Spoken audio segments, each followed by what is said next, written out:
ഇന്ന് ലോകത്തിൽ സമാധാനം ഉണ്ടാകാൻ വേണ്ടി ഭരണകർത്താക്കൾക്ക് എല്ലാവർക്കും സമാധാനം ഉണ്ടാകാൻ വേണ്ടി നമുക്ക് ദൈവത്തോട് നിരന്തരമായിട്ട് പ്രാർത്ഥിക്കാം. യേശുക്രിസ്തുവിനെ നമ്മുടെ രക്ഷിതാവും രാജാവും രക്ഷകനുമായി സ്വീകരിച്ച് വിശ്വാസത്തോടെ നമ്മൾ പ്രാർത്ഥിച്ചാൽ നമുക്കത് യേശുക്രിസ്തു നമുക്ക് സാധിച്ചു തരാതിരിക്കുകയില്ല. യേശു നമ്മുടെ എല്ലാ കാര്യങ്ങളും അറിയുന്ന നമ്മുടെ നല്ലവനായ ദൈവമാണ് യേശുക്രിസ്തു. ഇന്നും നമ്മുടെ പാപത്തിന് വേണ്ടി പരിഹാരം ചെയ്ത് കുരിശിൽ മരിച്ച യേശുക്രിസ്തുവിനെ നമുക്ക് സ്വീകരിക്കാം. നമ്മുടെ ഹൃദയത്തിൽ നമുക്ക് എന്തെല്ലാം കുറവുകളും ബലഹീനതകളും ഉണ്ടായാലും അതൊന്നും നമ്മുടെ യേശുക്രിസ്തു നമ്മളെ നോക്കുകയല്ല. നമുക്ക് നമ്മുടെ കുറവുകളും വരെ നമ്മൾ പശ്ചാത്താപിച്ചാൽ നമുക്ക് ദൈവത്തോട് മാപ്പ് ചോദിച്ചാൽ നമ്മുടെ ദൈവം ശിക്ഷിക്കുകയല്ല, രക്ഷിക്കുകയുള്ളൂ നമ്മളെ.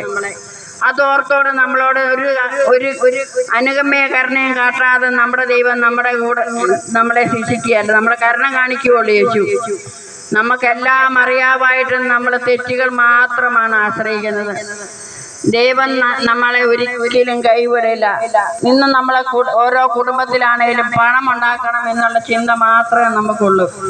പണവും സ്വത്തും എല്ലാം ദൈവമാണ് തരുന്നതെന്നും അത് നഷ്ടമാകുകയില്ല. ദൈവത്തിൽ ആശ്രയിക്കുന്നവരൊരിക്കലും കൈകിട. ദൈവത്തിൽ നമുക്ക് ആഴമായ വിശ്വാസം ഉണ്ടാകണം. ദൈവം ഒന്നുമില്ലാത്തവരെ ഉയർത്തിയത് ദൈവത്തിന് യേശുക്രിസ്തുവിൻ്റെ കാലത്ത് വിശുദ്ധ ബൈബിളിൽ പറയുന്നുണ്ട്.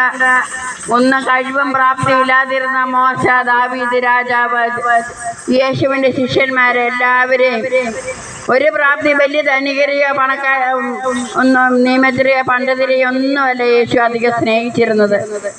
ഇങ്ങനെയുള്ളവരെയാണ് സ്നേഹിച്ചത്. നമ്മൾക്കുമുണ്ട് നമ്മുടെ കുറവുകളും ബലഹീനതകളും എല്ലാം.